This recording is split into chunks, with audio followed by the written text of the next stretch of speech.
I cooked this brisket in just 8 hours on my Oklahoma Joe's offset smoker by simply raising it off the bottom grate a few inches. And I did it with just one simple mod you can do at home for just $20. I'm excited about this one because it's going to help you guys cook your briskets faster and more evenly on any offset smoker. So let's get smoking.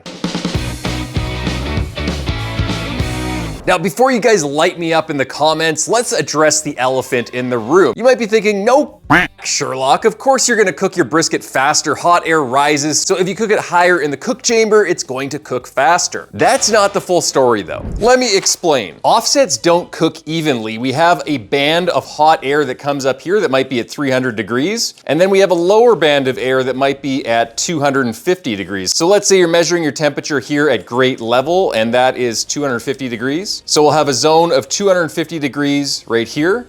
We'll have a zone of 300 degrees up here, and then we'll have a zone of around 200 degrees down here. Now, we put our brisket on the smoker at grate level. We're measuring our temperature at grate level at 250 degrees Fahrenheit, but most of our hot air at 300 to 350 degrees Fahrenheit is going up over top of the brisket. It might not even be in contact with the brisket. So we're getting 250 degrees over top of the brisket and only really 200 degrees or lower below the brisket, and that is why sometimes your brisket can cook pretty slowly and unevenly on an offset smoker. We think we're cooking at 250, but really we're cooking much lower because we're only getting 200 degrees or lower down below here, and we're not getting those high temperatures up here at all because it's going up and over the meat. Now, let's change this setup a little bit. We're gonna add some cookie racks here. So there's a cookie rack right here. We're gonna raise it off the grate by maybe 3 inches, and then we're gonna put our brisket onto that cookie rack. All of a sudden, we're cooking at 300 degrees Fahrenheit up here, and we're cooking at 250 degrees Fahrenheit underneath the brisket instead of 200. So which brisket is going to cook faster? Obviously this one, right? But like I said before, no duh, Steve, we're cooking at a higher temperature. Well, not necessarily. Let's change this to 250. All of a sudden, we're getting 250 degrees Fahrenheit at the top of the chamber.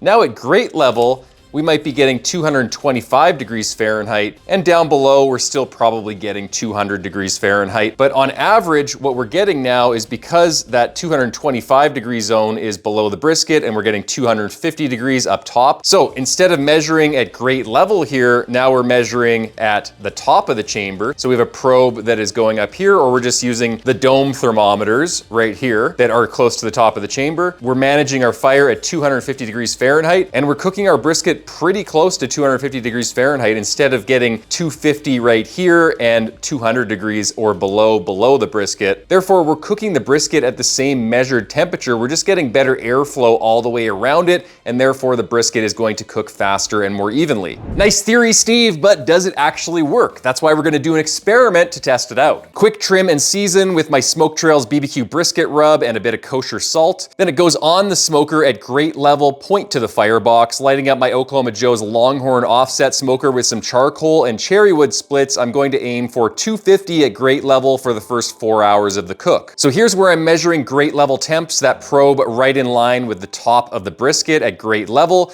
Top of chamber temps are that probe that's sticking way up there. That's measuring heat that won't even hit the top of the brisket. It'll just go way over top of it. And I have a probe below grate level not shown here. Ambient temperature today is minus 8.6 degrees Fahrenheit, minus 13 degrees Celsius, or 260.15 Kelvin. AKA it's freaking cold out, but I did dress for the weather. After 4 hours, I opened up the lid and foil boated the brisket, then bumped grate level temps to 300 degrees. After 14 hours, this brisket finally hit 190 in the point. The average top of chamber temp was 400 degrees, grate level was 275 degrees, and below grate was 225 degrees. Very stratified temperatures due to the cold weather, and the flat only got up to 175 to 180 after 14 hours because it wasn't getting much heat. Now the brisket gets wrapped in foil with some ghee, and we put it in the holding oven at 150 for 18 hours. Day 2, I put raised cookie racks in the smoker and put the brisket on top of it, raising it by around 3 or 4 inches. These 2 racks cost me around 20 bucks on Amazon, so super cheap modification, but will it make a difference? 4 hours in, the brisket looked like this, and it was 140 internal. The brisket yesterday was only 110 internal when I wrapped it, so already we're seeing faster cooking. Foil boat it, put it back on, and bump temps up to 300, so everything is the same. The only difference is the brisket is raised up, and I'm controlling the temperatures at the top of the chamber instead of grate level. 8 hours in, the brisket hit 190 to 195 everywhere I probed, so no cold spots. spots, much better than yesterday. The average top of chamber temp for this trial was 320 degrees Fahrenheit, main grate level temperature was 240, and below grate was 200. So all of the temperatures were lower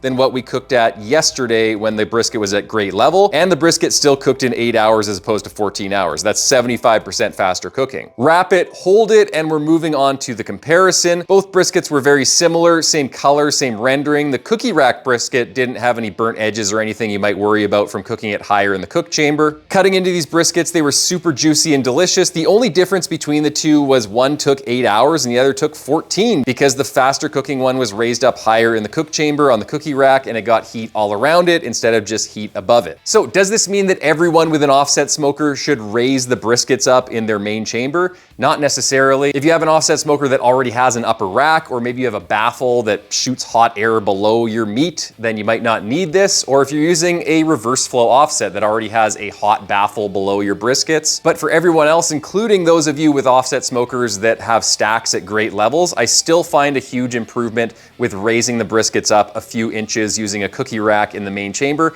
It just cooks the brisket more evenly, it cooks them way faster, and it's a great cheap modification. But try it out yourself and let me know how it goes in the comments below. I'm really interested to hear about your guys' experience. Until next time, happy smoking.